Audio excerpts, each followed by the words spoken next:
Dear Mr. Secretary General of CAICID and members of Dialogue Center, Your Eminences, representatives, and distinguished guests,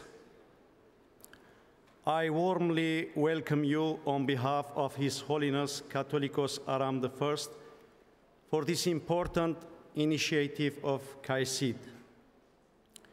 This is indeed a timely meeting, which is called to focus its attention on the issue of extremism, its implications, and particularly on overcoming violence in all its forms and expressions. Of course, neither the context of our meeting nor the time permit to my brief remarks allow me to treat these issues at length. However, I would like to share with you some concerns and perspective which maybe bring a humble contribution to our discussion. First, I do not believe that there is any religion or culture that endorses violence. Rather, religious preaching promotes non-violence. What we are actually experiencing in the Middle East by certain extremist groups is totally unacceptable. This extremism is anti-religious. It is also contrary to human values, moral principles, and human rights. In his book, For a Church Beyond Its Walls, His Holiness Aram I describes violence as the rejection of God. In fact, God is source of love, peace, tolerance, and creation. Therefore, as religions, we are called to reject any form of violence. Second, how should we overcome violence? We cannot overcome violence by violence. The most efficient way of overcoming violence is promoting mutual understanding, tolerance, and acceptance, as His Holiness emphasized in the above-mentioned book. Therefore, interreligious and intercultural dialogue is crucial to deepen mutual acceptance and tolerance.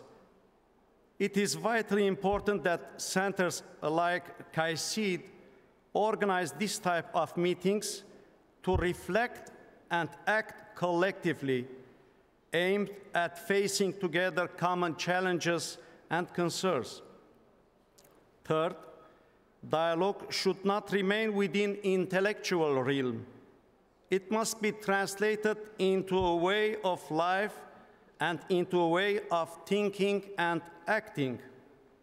As Archbishop of the Armenians of Syria residing in Aleppo, I would like to remind you that in my country, we are not engaged just in dialogue as Christians and Muslims, but we live together as neighbors, as co-citizens, and all being part of a broader community.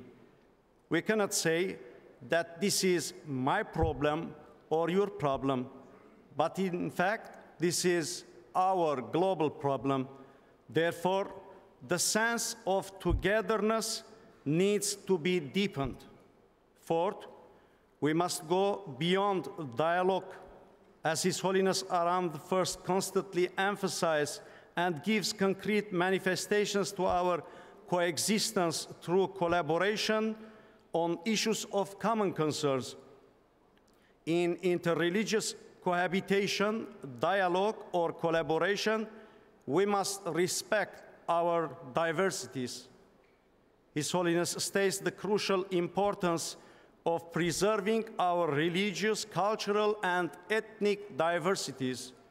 At the same time, communities living together in the same place need to go beyond their diversities, in which that may lead to go beyond self-centered existence and manifest our togetherness on a national and even international level. Fifth, I would like to remind you that for centuries, the Armenian people have coexisted with Muslims peacefully. As neighbors and co-citizens in all circumstances and in all places, we have respected and accepted one another the way we are and cohabitated. We have the same experience in the Middle East, where, as you know, we have established Armenian communities, especially after Armenian genocide of 1915. Finally, in the Middle East, we are facing a very complex situation. The repercussions of this situation may be far-reaching. In his keynote address to the conference in defense of Christians, recently held in Washington, D.C., His Holiness Aram I stated, I quote, "Extremism is global evil, and we must together face it by developing long-term global strategy. Hence, religion has a crucial role to play in this matter, to exist together, to learn, to recognize and live with differences, and to settle conflicts without recourse to violence. Therefore, we are all called to work together to promote peace." God bless you and thank you.